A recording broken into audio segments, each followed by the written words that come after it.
The Los Angeles Lakers grabbed Jaxson Hayes on a 2-year deal to give Anthony Davis some much-needed support down low. If you're AD, you are somewhere smiling in your palatial estate, because if you know anything about Jaxson and what he brings to the table, the former Pelican center does not mind banging. I mean, he doesn't look like the strongest dude out there, but he's super athletic. He can jump over a lot of centers down low, and he does not mind playing the center, which will obviously allow Anthony Davis a few minutes away from having to bang down low with other teams' best center, whether it be Jokic or Embiid. I think this is a big get for the Lakers. It will not light up your bottom ticker, but Jaxson Hayes is a guy that I wouldn't be surprised one bit makes his way into that starting lineup for the Lakers at some point in the season. Very happy for Dennis Schroder. He gets a 2-year, $26 million deal with the Toronto Raptors. The reality is Dennis was in love with the Los Angeles Lakers. The Lakers were never in love with him back. They liked him, never in love with him. Toronto Raptors lose Fred VanVleet to the Houston Rockets. Had to move quickly on getting some type of point guard in there for next year. They give Schroder $13 million a clip. Works out for them, works out for Schroder. He obviously has lost a lot of money in his career by not taking those contracts immediately. Didn't waste any time taking this deal. He'll be heading to Canada to be the Raptors' new starting point guard. The Cleveland Cavaliers are getting Max Strus on a 4-year, $63 million deal.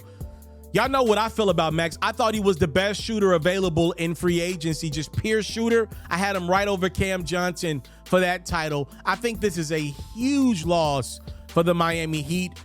If you're Miami, it almost makes you think, yo, maybe they should have got that Damian Lillard trade done a few days ago to allow themselves an option to maybe re-sign Max, depending on how much cap they were able to trade out.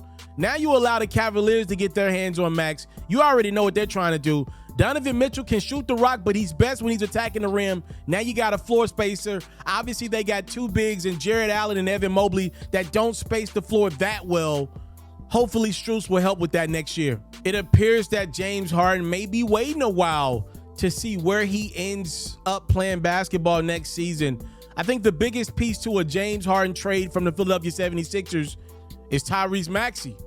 Can Philadelphia find a way to convince a team out there that James is the big catch so they don't have to trade Tyrese Maxey to bring back a star or maybe even a superstar caliber player?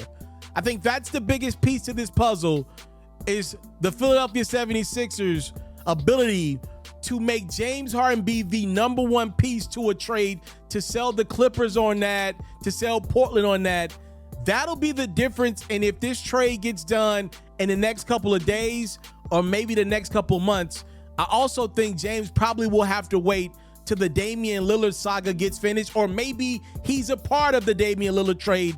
Only time will tell. Welcome to NBA offseason 2023. You're in great hands with Hoops FERRO. There's no network behind me. There's no budget behind me. Just straight grind and hoops talk. If you don't want to miss a beat this offseason from trades, free agent signings, and draft talk, make sure you subscribe to this channel. Let's run these numbers up. It's free $99 to show me that you support the grind. Let's go.